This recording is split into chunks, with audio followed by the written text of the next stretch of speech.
मेरे साथ इस वक्त दो खास मेहमान जुड़ चुके हैं, परिचय करा दें, जरा सा इस पर चर्चा कर लेते हैं। हमारे साथ हैं डॉक्टर समीर भाटी, जो कि दिल्ली वैक्सीन कमेटी के मेंबर भी हैं। डॉक्टर भाटी, आपका भी बहुत बहुत स्वागत है। डॉक्टर भाटी, बहुत ही इंपॉर्टेंट स्टेप, और खास तौर से जब मैं डेटा पढ़ रहा था कि बहुत ज्यादा लोकल रिएक्शंस की खबरें नहीं है, सेफ है, आराम से माँ बाप, पेरेंट्स रिलाय कर सकते हैं, इस वैक्सीन पर निश्चिंत हो सकते हैं कि इस इंजेक्शन को लेने के बाद कोई खास साइड इफेक्ट्स भी नहीं होंगे। बिल्कुल, बिल्कुल। देखिए सबसे ज़्यादा जो अगर आप बात करें पेरेंट्स को खैर सेफ्टी कंसर्न रहते हैं वैक्सीन को लेके। जिस तरह से अभी कोवैक्सीन को लेके काफ़ी अच्छा रिस्पॉन्स रहा था, हमारे 15 प्लस के जो भी बच्चे रहे हैं उसमें काफ़ी स्पीड अप रहा था वैक्सीनेशन ड्राइव।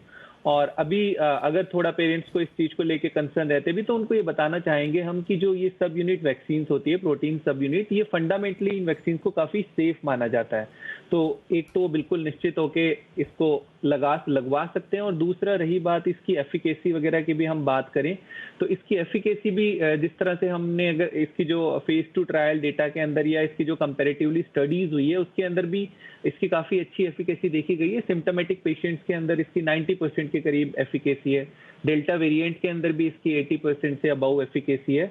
तो एफिकेसी को लेके भी किसी तरह का कोई कंसर्न नहीं है। और इसके अलावा फेज 2 ट्रायल डेटा के अंदर एक और जो बात सामने आई है कि इसकी सेकेंड डोज लगने के बाद 6 मंथ के बाद भी जो एंटीबॉडीज का डिक्लाइन है वो लगभग 30% के करीब है। तो मतलब जो एंटीबॉडी टाइटर्स है वो भी लंबे समय तक रहेगी। तो ये इस वैक्सीन के काफ़ी अच्छे एडवांटेजेस हैं। और जैसे हमारी वैक्सीनेशन ड्राइव ऑलरेडी स्कूल्स में भी चल रही है, तो स्कूल्स अथॉरिटीज़ की भी कई बार और पेरेंट्स की भी इस तरह की इंक्वायरीज रहती है कि बच्चे एक घर में एक बच्चा इस एज ग्रुप में फॉल करता और एक बच्चा आपका 15 से, तो एक बच्चे को लग गई एक बच्चे को नहीं लगी है। तो आई थिंक पेरेंट्स तो इसको लेके काफ़ी ज़्यादा एक्साइटेड है। तो मुझे लगता है इसको भी रोल आउट होने में किसी तरह की ग्राउंड लेवल पर कोई प्रॉब्लम आनी नहीं थी, क्योंकि जो इस वैक्सीन का लॉजिस्टिकली जो रोल आउट करना है उसको लेकर भी बहुत ज़्यादा चैलेंज नहीं है। और जो ड्यूरेशन वगैरह है, जैसा अभी आपने भी अपनी रिपोर्ट में बताया कि वही सेम 28 डेज का है।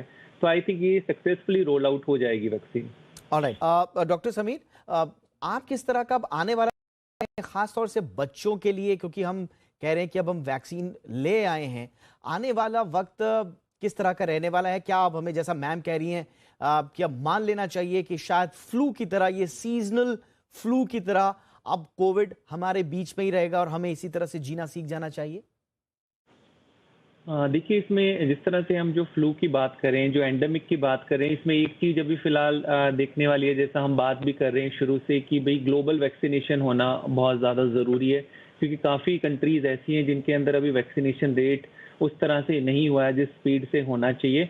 बाकी अगर आपने अभी जो डेटा दिखाया जिन कंट्रीज़ का, हालांकि उन कंट्रीज़ के अंदर वैक्सीनेशन फिर भी ठीक है, बट जिस तरह से अभी मैडम भी बता रही थी कि इम्यूनिटी लेवल उनका काफ़ी डिक्लाइन हुआ है, जिसकी वजह से जो है इस तरह का इन्फेक्शन देखा जा रहा है। यहाँ पर अभी सबसे ज़्यादा देखने वाली बात है कि हमें किसी भी नई तरह के वेरिएंट के ऊपर नज़र रखनी बहुत ज़्यादा ज़रूरी है। बच्चों के लिए जैसा हम देख भी रहे हैं कि जो हमारा स्पेसिफिकली ग्रुप है जिनको ज़रूरी थी वैक्सीन, उस ग्रुप को वैक्सीनेशन उस तरह से लग गया है। ग्लोबली वैसे बच्चों में डेटा देखे भी हम, वर्ल्ड वाइड भी, तो उस तरह से बच्चों के अंदर बहुत ज़्यादा सीवियरिटी ऑफ डिजीज़ नहीं देखी गई है। तो बच्चों के लिए उस तरह की खैर उतनी ज़्यादा चिंता वाली बात नहीं है, बट ये ज़रूर था कि पेरेंट्स को और जो है स्कूल अथॉरिटीज़ को उस तरह से कॉन्फिडेंस नहीं आ रहा था, क्योंकि स्कूल काफ़ी टाइम से ठीक तरीके से ओपन नहीं हो रहे थे, कभी ओपन हो रहे थे, कभी क्लोज हो रहे थे। तो कहीं ना कहीं उनकी जो स्टडी है वो बहुत ज़्यादा अफेक्ट हो रही थी, उनकी मेंटल हेल्थ भी बहुत ज़्यादा अफेक्ट हो रही थी। तो मैं समझता हूँ ये वैक्सीनेशन अब जो 12 से 18 साल का बच्चों का एज ग्रुप कंप्लीट कवर हो जाएगा, तो उसके बाद जो स्कूल ओपनिंग वाला प्रोसेस है वो खैर कंटिन्यू रहेगा और पेरेंट्स को भी काफ़ी इसमें कॉन्फिडेंस रहेगा। डॉक्टर समीर भाटी, आपका भी बहुत बहुत शुक्रिया। तो 16 मार्च से बच्चों के लिए वैक्सीन, 12, 13 और 14 साल के बच्चों के लिए, अगर आपके घर में भी इस एज ग्रुप की कैटेगरी का बच्चा है तो जरूर वैक्सीन लगाइए, पूरी तरह से सेफ